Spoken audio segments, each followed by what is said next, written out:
Alright, itu dasar yang sangat jelas lah. Maknanya kita boleh rumuskan di UIS dia bergerak seiring dengan peredaran zaman lah. Kalau ada AI, gunalah. Bukan kita nak bermusuh dengan AI. Lagi 5 tahun, lagi 10 tahun kita tak tahu apa teknologi yang muncul, kita adaptasi lah. Kan untuk macam subjek saya ni banyak subjek membaca lah. Jadi kalau saya mengatakan pada pelajar-pelajar saya boleh rujuk AI untuk dapatkan maklumat lebih lanjut, mereka mungkin sekadar akses AI untuk mendapatkan informasi tambahan untuk subjek saya. Tapi saya rasa kes dia untuk FMKK lain lah. Kan FMKK ni dia kata kita boleh kata dia mendepani peredaran itulah peredaran. Jadi macam mana kalau di fakulti Dr. Jus penggunaan AI dan sebagainya? So kalau dekat fakulti, especially masa mula-mula keluar kan ChatGPT apa semua, so pendekatan dekat FMKK memang kami tak menolak lah. Of course kami tak menolak. Malah kami menggalakkan untuk pelajar-pelajar teroka AI ni. Okay, dia punya keyword adalah kita kena educate. We must educate how to use AI ethically. Kan? So kalau kita tengok kat luar sana, banyaklah salah guna AI ni. Especially kalau dia buat video. Kita nampak je real je. Padahal tak real kan AI yang buat kan. Jadi sudah saya sendiri pun kan anak-anak dah besar. Semua dekat you. Masa mula-mula keluar tu pun saya memang panggil anak-anak. So kita educate. Kan sebab kita tak nak guna AI untuk replace thinking, untuk replace usaha. Tak. Kita gunakan AI untuk kita perkasakan idea, perkasakan ilmu kan. Kita nak work smart. So benda-benda yang rutin macam tadi Dr. Seti sebut, nak buat ucapan, use AI kan, tapi kena pandai prompt. Dia kalau AI ni prompt ni kena pandai. Kita kena pandai apa yang kita kena masukkan, apa benda yang kita nak dimasukkan kan. Macam Dr. Seti prompt Islam punya view lah, tu yang dia keluar gitu kan. Jadi antara benda lain juga kita kena semak. Kita kena semak kesahihan. Kadang-kadang dia cite paper yang memang tak wujud contohnya kan. Kalau dalam konteks yang lebih ni, kalau dalam konteks research pasca Dr. Zeti kan, dia ada juga tools yang memang more reliable lah. Reliable yang mana kita boleh feed in papers yang memang kita dah ni, kita suruh lihat apa metodologi ni buat dengan 5 papers ni kan. So kita ada tools yang memang more reliable yang kita boleh guna pakai lah. Jadi memang kena work smart.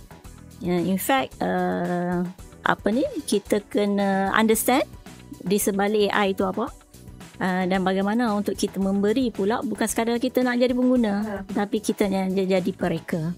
Kita yang mencipta AI yang bagaimana yang boleh lebih lebih reliable dan sebagainya lah. So saya teringat masa saya jemput ke UIN Bukit Tinggi kan, sharing tentang AI ni dalam konteks pendidikan Islam lah kan. Ada pelajar masternya tanya macam mana kita nak pastikan reliable kan dalam konteks fakta-fakta yang berkaitan dengan Islam lah.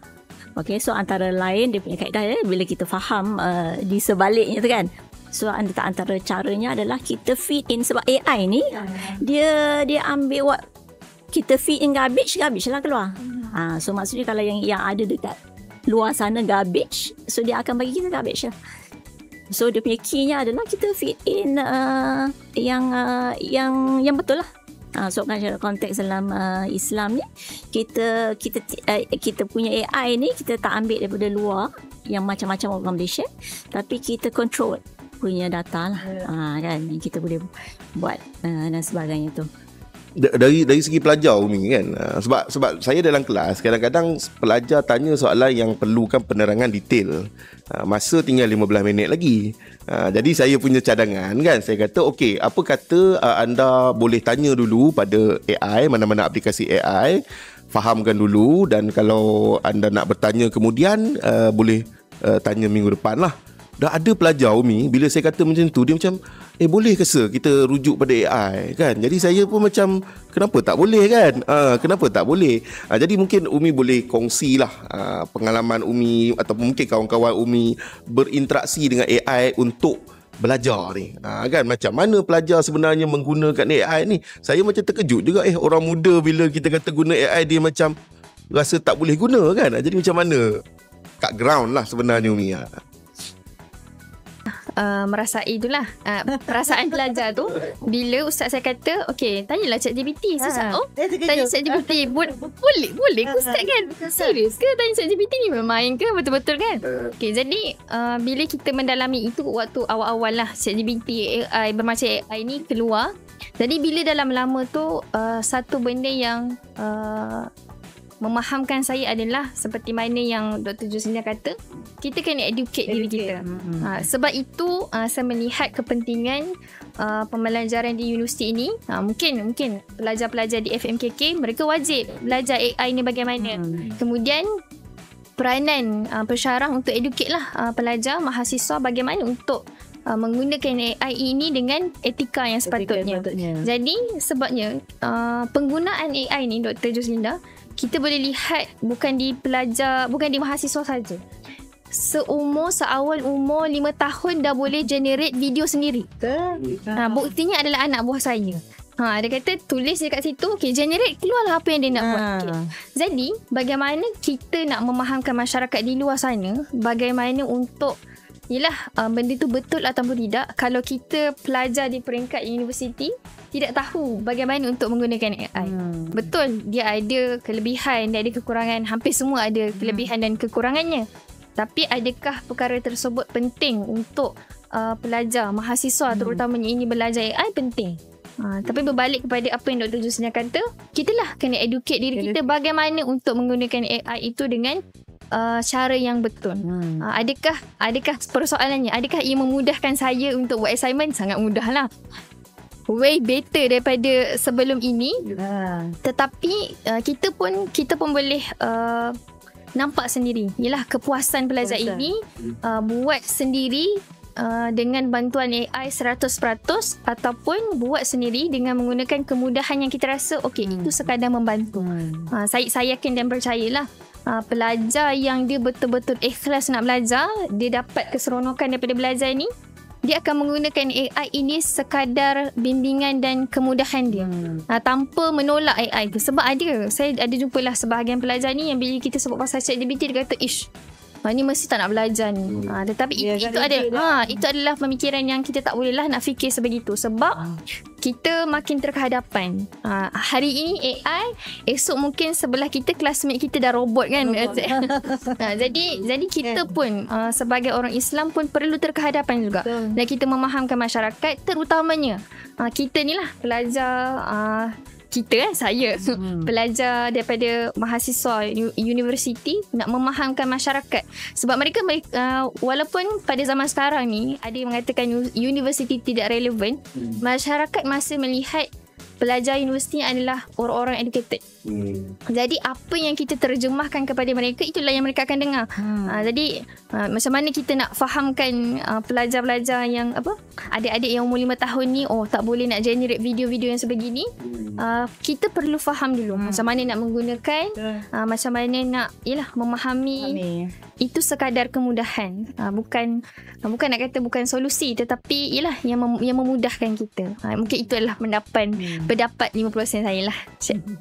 Ini berbalik kepada tajuk yang kita kata learning to lead, teaching to transform tadi kan. Maknanya bukan sekadar AI boleh buat macam ni, kita pun tunggang dia sesuka hati, tetapi kita bermula dengan mendidik diri kita apa yang boleh, apa yang tak boleh. Mungkin keyword dia etika lah, etika dalam penggunaan AI dan sebagainya. Okey, kita nak main satu permainan, tapi permainan kita tak adalah nak kena bangun-bangun Zumba ke, tak ada ya. Permainan kata-kata lah dia panggil rapid fire kan. Jadi saya akan bertanyakan 5 soalan. Dan saya akan mula dengan Dr. Zeti dulu, pergi kepada Dr. Jus, and then kepada Umi lah. Dan saya harap Dr. Zeti, Dr. Jus dan Umi boleh bagi jawapan yang ringkas dan padat. Okay. Nombor 1, kan, dalam kelas suka pensyarah yang bercakap ataupun pelajar yang bercakap? Dr. Zeti. Saya lebih suka pelajar bercakap. Pelajar bercakap. Kalau Dr. Jus? Of course pensyarah akan bercakap juga, tapi kita suka riuh. Kita suka pelajaran yang riuh. Ada interaksi. Yeah. Dan kalau Umi? Dua-dua kena bercakap. Dua-dua kena bercakap. Okey. Saya suka happening kan, tak adalah diam dan sebagainya. Okey. Pusingan kedua, makan minum ketika PDP. Okey ke tak okey, Dr. Zeti? Bukan minum. Saya kan siap dulu belajar terbawa potluck. Supaya tak mengantuk. Ya. Nanti bawa potluck. Dia suka bawa potluck kan. Kelas saya happening, dia bawa potluck macam tu. Sambil-sambil makan. Okey. Dr. Jus? Ringan-ringan boleh lah. Ringan-ringan okey lah. Sebab kalau IT, kami punya subjek, kalau lecture lah especially. Okey. Sejam tu tak cukup. Okey. So ringan-ringan boleh. Macam kelas saya 3 jam. Jadi memang saya cakap bawa lah kacang ke, asam ke kan. Tak adalah macam toge je dia orang kan. Okey. Kalau Umi? Kalau saya memang setujulah makan dalam kelas tu. Kita mahasiswa kan. Cumanya tak adalah sampai bawa steamboat masuk dalam kelas kan. Sama lah macam Dr. Juslina, ringan-ringan je. Ada pelajar saya dulu, dia keluarkan nasi bungkus. Saya berdehem. Dia tengok saya, dia senyum, dia simpan balik. Saya cakap potluck tadi sebab apa? Saya suka, memanglah pelajar kita kadang-kadang dia enjoy kan. Dia kata, doktor kita break kejap. Saya suka take file. Macam tu. Saya jenis tengok nampak serius kan. Tengok keadaan. Bosan ke? Okey, jom kita take file kejap. Saya jenis macam tu. Alright. Okey. Susulan daripada isu makan tak makan tadi, Dr. Zeti suka kelas yang serius ataupun penuh gelak ketawa? Jawapan tu obvious lah, tapi nak dengar dari Dr. Zeti sendiri. Saya tak tahulah, memang karakter saya kot. Saya tak suka serius. Okey. Saya memang kalau kelas saya suka bertanya dan suka memang jenis riuh rendah lah. Dr. Zeti? Dr. Jus? Samalah kita, sebab kita nak feedback. Kita nak tahu macam mana pelajar kan. Bukan one way je kan. Kadang waktu PKP hari tu depan komputer je rasa stres juga kan. Umi? Saya memang suka riuh lah. Sampai lecturer saya kata, okey Umi tak payah bercakap dah. Umi cukup? Okey. Okey, yang ni pengalaman masing-masing lah. Pengalaman Dr. Zeti, pengalaman Dr. Jus, pengalaman pengalaman Dr. Umi kan. Satu hari insya-Allah kan. Suka subjek membaca ke suka subjek mengira? Kalau kat sekolah ke, kat uni dulu ke? Kalau mengira tu saya suka membaca. Saya suka baca novel tau. Saya suka subjek membaca lah. Orang IT kita tak boleh predict. Kita tak boleh confirm suka kira. Baca tak suka. Tapi dah jadi penyelidik, jadi pensyarah ni terpaksa lah literature review dan sebagainya. Okey, Umi. Saya sekufu dengan Dr. Zeti. Membaca bukan mengira. Kalau saya nak congak 20 tambah 30, saya cakap okey sekejap dulu, keluarkan kalkulator dulu, masa tenang dulu. So bacalah. Saya pun macam Umi. Kadang-kadang ragu-ragu. Kadang-kadang 20 tambah 30 tu pun rasa macam kena tekan jugalah. Takut tersilap. Saya antara pantang. Kalau 20-30 keluarkan kalkulator, rasa nak piat telinga. Gang ni. Orang nombor. Okey. Ini soalan terakhir untuk pusingan kali ni. Dewan ataupun bilik kuliah yang paling best dekat UIS? Bilik baru ke? Dekat FMKK ke? Ataupun bilik yang mana yang Dr. Zeti punya all time favourite lah? Saya kan, kalau boleh saya ni pelik sikit kot kan. Saya kan saya nak belajar kat Tasik. Tasik Tapi saya bilik favourite saya lah kan. Sebab saya mengajar pedagogi. Saya suka bilik makmal micro teaching lah. Sebab saya rasa bila makmal micro teaching tu bukan apa, dia feel kan. Lepas tu pelajar tu boleh tengok balik tau. Kita record balik. Awak tengok tu. Doktor teruk ni saya mengajar. Itu. Kalau Dr. Jus? Saya mungkin makmal lah. Makmal juga pensyarah kami suka duduk makmal subjek-subjek yang ada makmal lah kot. Saya macam tak ada makmal. Alright, makmal. Sebab rasanya makmal ni mungkin lagi intimate kot. Ya, betul. Small group. Selepas tu pula benda yang technical. Orang technical dia minat technical lah. Betul. Alright. Kalau Umi? Saya mungkin terlalu mencintai fakulti sendiri. Jadi Syed Ramadan Al-Buti. Syed Ramadan Al-Buti kat bawah kan. Dah baru best lah. Dah baru sekarang. Selesa sekarang. Boleh pergilah DK Syed Ramadan Al-Buti, auditorium kan. Alright, kita dah berpodcast saya rasa dalam sejam lebih juga Jadi saya rasa pertemuan yang sebaik mana pun dia akan bertemu dengan pengakhiran. Kalau ikut nak sembang ni memanglah kalau boleh nak berhenti solat asar, nak sambung balik sampai isyak kan. Tapi yalah masing-masing ada jadual masing-masing. Jadi mungkin kita landing dengan kita mungkin boleh bagi pesanan kepada kawan-kawan pelajar macam Umi kan, kepada rakan-rakan kepada mungkin adik-adik yang bakal masuk belajar di UIS ya, dan juga kepada abang-abang dan kakak-kakak yang bakal bergraduasi ni.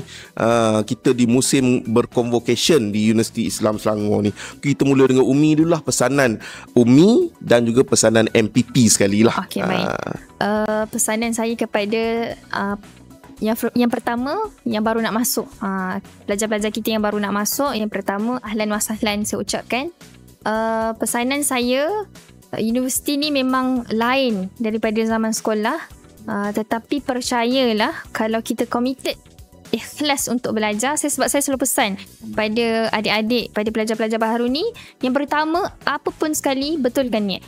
Sebab apa kita nak sambung belajar? Adakah sebab mak ayah ke? Ya, hampir majoriti sebab mak ayah, sebab kita nak dapatkan pekerjaan yang baik. Tapi yang paling utama, kita nak belajar ini niatnya kerana apa? Kerana Allah lah. Sebab bila kita masuk ataupun memulakan sesi pembelajaran kita di universiti ini dengan rasa yang ikhlas, jiwa yang lapang, tak kisahlah apa pun konflik yang berlaku di UIS, di dalam kelas dan sebagainya, kita mampu hadapi dengan sebaiknya. Kemudian pesanan saya kepada mahasiswa Universiti Islam Selangor yang sekarang lah, yang semasa, mungkin ada sebahagian kita yang aktif persatuan, ada sebahagian pelajar yang tidak aktif persatuan. Akademik nombor 1, tetapi persatuan bukan nombor 2. Jadi pastikan kita nak dapatkan kemahiran ini bukan sahaja di dalam kelas, tetapi kita nak dapatkan kemahiran ini juga di luar. Kalaulah kita ada rasa macam okey, buat apa masuk persatuan kalau akhirnya benda tu akan jejaskan akademik. Sebenarnya daripada situlah kita akan belajar bagaimana nak menguruskan masa, bagaimana nak menguruskan emosi, bagaimana nak menguruskan kehidupan kita dalam handle dua perkara dalam satu masa yang sama. Sebab pelajar yang hanya fokus pada akademik, dia tidak akan mampu memahami okey, bagaimana untuk berurusan dengan orang, bagaimana untuk menguruskan emosi, bagaimana untuk menguruskan konflik. Dan pelajar yang hanya fokus kepada persatuan saja sampai mengabaikan akademik, dia tidak akan faham ataupun mampu mengaplikasikan dengan sebaiknya pemahaman dia di persatuan kalau dia tak ada ilmu tu, kalau dia tak ada kemahiran di dalam kelas tu, kalau dia tak ada kefahamannya jitu dalam kelas kan. Dan perkara tersebut akan mendatangkan satu persepsi kepada orang lain. Oh, orang yang berpersatuan ni mesti tak jaga akademik. Jadi, kitalah perlu ubah persepsi tersebut. Kita kena cemerlang bukan sahaja di akademik, tetapi kita perlu cemerlang dalam program-program dan persatuan. Satu ayat klise lah yang selalu senior saya kongsikan. Kalau kita tak masuk persatuan, kita tak boleh nak hidup kat luar sana. Itu mungkin ayat yang klise, tapi itulah hakikat dan realitinya. Kita boleh hidup, boleh bernafas, tetapi akan sedikit susah. Sebab satu perkara yang selalu diingatkan oleh senior-senior saya yang sudah grad, bila mereka sudah berada di lapangan, kita boleh bezakan. Okay, pelajar ni mesti dekat universiti dia aktif. Pelajar ni mesti okey lah, walaupun for flat, tapi mungkin dia tak aktif dalam program. Kita boleh bezakan orang tersebut. Dan pesanan saya kepada kakak dan abang yang bakal berconvocation, graduan kita lah yang bakal keluar daripada UIS, satu benda yang saya ulang banyak sangatlah daripada tadi, bi'ah solehah, peribadi kita yang sejahtera, jangan noktahkan di UIS saja. Itulah yang kita perlu bawa, berikan kepada masyarakat di luar sana. Tak kisahlah kita fakulti padu ke, fakulti tamaduk ke, fakulti sains sosial ke, FMKK ke, FEPP ke, kena sebut semua. Kena sebut semua. Tak kisahlah daripada mana sekalipun background kita, apa yang kita perlu buat adalah apa yang kita dapat di UIS, kita perlu terjemahkan di luar. Kita perlu berikan kepada masyarakat. Sebab yelah, apa objektif kita susah-susah belajar, dapatkan banyak kemahiran di UIS, kalau kita tidak jadikan itu sebagai manfaat yang kita boleh berikan kepada masyarakat. Sebab bukan kita je yang nak jadi hebat, bukan kita je nak jadi orang yang berguna. Orang di luar sana pun memerlukan matlamat tersebut. Jadi mungkin peranan MPP lah setakat ini menjadi jambatan kepada pengurusan, pentadbiran dengan mahasiswa, supaya kita sama-sama dapat melaksanakan matlamat, iaitu nak melahirkan pelajar yang sejahtera, baik adabnya, bagus akademiknya. Satu benda yang saya nak kongsikan lah daripada MPP pada kali ini, kami sedang cuba berusaha bukan sahaja kita nak melahirkan mahasiswa yang setiap sem dekan ataupun meningkatkan lagi pelajar yang cemerlang, tapi kita nak meminimalkan juga pelajar yang gagal. Jadi itu, doakanlah itu satu yang akan dijalankan bersama-sama dengan pengurusan, dengan pentadbiran. Usaha ialah kita nak melahirkan mahasiswa yang berkualiti. Nampak tu MPP kita punya concern salah satu nak meminimalkan kegagalan pelajar. Maknanya bukan fokus kepada aktiviti kemahiran insaniah saja, tapi akademik juga turut dijaga. Dahsyat. Ini sangat dahsyat. Jadi Dr. Jus, pesanan? Mungkin saya bagi versi yang pendek saja. Okey. Ada 3 golongan yang bakal belajar. Okey, bagi yang mungkin considering untuk sambung belajar di UIS. Jadi di sinilah tempat untuk menjadi manusia yang berilmu, yang tahu arah dan tahu tanggungjawab. Okey, golongan yang kedua, pelajar yang sedang belajar di UIS. Okey, jangan sekadar kejar pointer, tapi kejarlah kebijaksanaan dan juga kebaikan. Okey, yang ketiga, graduan, bakal graduan. Okey, so bakal graduan, kalian bukan saja ada sijil, tapi kalian ada misi. It does not stop, it starts actually, kan? Okay, so di mana saja kalian pergi selepas ini, pastikan ilmu kalian menyuluh, akhlak kalian mendidik, dan kehadiran kalian membawa manfaat kepada orang sekeliling. Menusuk ke hati. Teruskan. Okey, Dr. Zeti, kepada adik-adik dan anak-anak Dr. Zeti lah, para pelajar, bakal alumni UIS. Sila Doktor. Susah tu harapan tu kan. Saya ni jenis mak-mak sikit lah kan. Tapi saya berpandukan, kalau kita, macam saya selalu sebut pada mahasiswa lah, kalau kita nak buat sesuatu tu, mesti kita buat yang terbaik. Sebab tu saya bila masuk pada UIS, tak kisahlah orang di luar sana yang nak hantar anak ke UIS, maksudnya jadikanlah UIS ni tempat untuk mendidik lah. Sebab kita rasa bukan sekadar kata gedung ilmu dan juga untuk pemindahan ilmu, malah kita nak mendidik sebenarnya. Nak mendidik. Saya selalu cakap kat student saya kata, awak ni kalau masuk kat UIS nak jadi apa sebenarnya kan. Kadang-kadang sudah saya kata, menusuk kalbu lah soalan tu kan. Saya kata, nak jadi apa? Sebenarnya kalau kita faham tentang aspek kita ditakdirkan sebagai khalifah Allah ni, kita kata kita nak memberi manfaat kepada orang sekeliling kita lah. Sebab tu saya selalu berpesan, tak kisah ni 3 golongan tadi kan, maksudnya jadi mahasiswa bakal nanti kan, maksudnya bila kita ditakdirkan lah untuk mendapatkan suatu ilmu, tak kisahlah kita dapatkan, maksudnya tu satu rezeki sebenarnya. Saya ingat kata mak saya, dia kata belajarlah setinggi mana pun, tapi kita tetap kena kekalkan adab dan juga peribadi kita lah. Dan saya pesan kepada mahasiswa yang dah nak graduate ni, saya kata nanti bila awak dah graduate nanti, awak manfaatkanlah, jadikanlah orang kata sebaik-baik, orang kata apa dalam satu hadis kan, jadilah awak sebaik-baik umat manusia dan juga memberi banyak lagi manfaat pada orang lain. Sebab bila kita di luar sana, kita tak tahu kan rezeki kita kat mana. Dan bila awak diletakkan kat mana-mana, tak kisahlah di ceruk mana, rantau mana pun, awak akan sentiasa orang kata memberi khidmat sebanyak mungkin lah, selagi Allah takdirkan awak, orang kata awak tarik nyawa ataupun selagi ada hayat di kandung badan kan. Maksudnya kita sentiasa berbakti dan juga terus berbakti untuk saya berpegang macam ni, Cik Adik, bila kita kata tangan kita, sebenarnya tangan adalah untuk memberi mencipta perubahan kan. Kalau kita tak cipta perubahan, siapa lagi nak mencipta perubahan kan. Dan tangan kita jugalah tempat untuk kita nak mendidik.